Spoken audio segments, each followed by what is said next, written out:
Today we are going to talk about a tool called the inverse square law of conversations.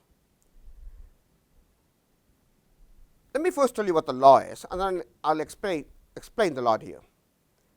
The inverse square law of conversation says that the amount of attention one deserves is inversely proportional to the square of the amount of attention one commands. Let me explain that. The amount of attention one deserves is inversely proportional to the square of the amount of attention one commands. If a person commands a lot of attention, then this law says you don't have to give them much attention to get whatever it is they are trying to say. So, somebody who commands a lot of attention is going to say it to you so many times, you will get it 2 or 3 times without even trying. They are going to give it to you. So, you don't have to give them a lot of attention. On the other hand, if somebody does not command a lot of attention, they are very quiet, they are somewhat silent, maybe shy, maybe introverted. Whatever it is they have to say, they are unlikely to say it unless you work hard to draw it out of them. So, the amount of attention they deserve for you to get that information from that person is much higher. You have to work very hard to get it out of them.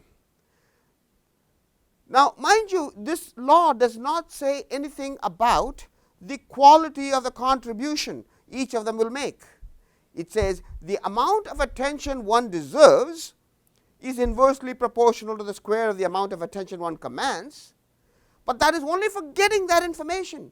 Whether what information you got from each one of those 2 types of people, whether one is better than the other, that it makes no statement about. It makes no value judgment on the quality of the input that each of those 2 people will give you.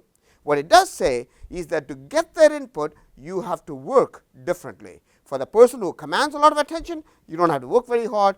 For the person who does not command much attention, you have to work very hard to get it. Where can you use this?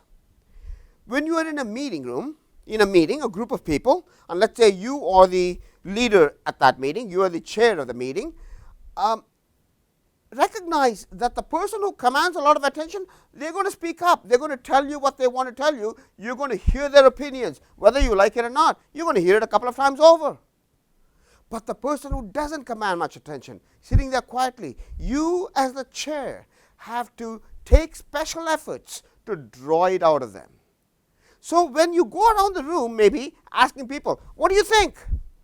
Don't just go around the room in the physical order around the table, but rather in a very specific order where you acknowledge in your own mind that certain people are less likely to speak up. Get their opinions first, because those people, if you ask the vocal person to speak up first, who is exuberant, vocal, and if I may say so, sometimes obnoxious, speaks up, the quiet person is unlikely to disagree.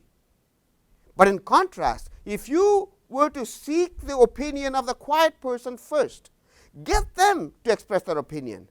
The vocal person, they will agree or disagree as they actually feel. They are not going to be as inhibited about disagreeing. And so, you are going to get the opinion of both of those 2 people if you go in the order where you draw the opinion of the quiet people first. So, in a meeting, think about who needs more attention, who needs less attention. Sitting there in the meeting room as the chair, keep in mind the inverse square law of conversations. The amount of attention one deserves is inversely proportional to the square of the amount of attention one commands.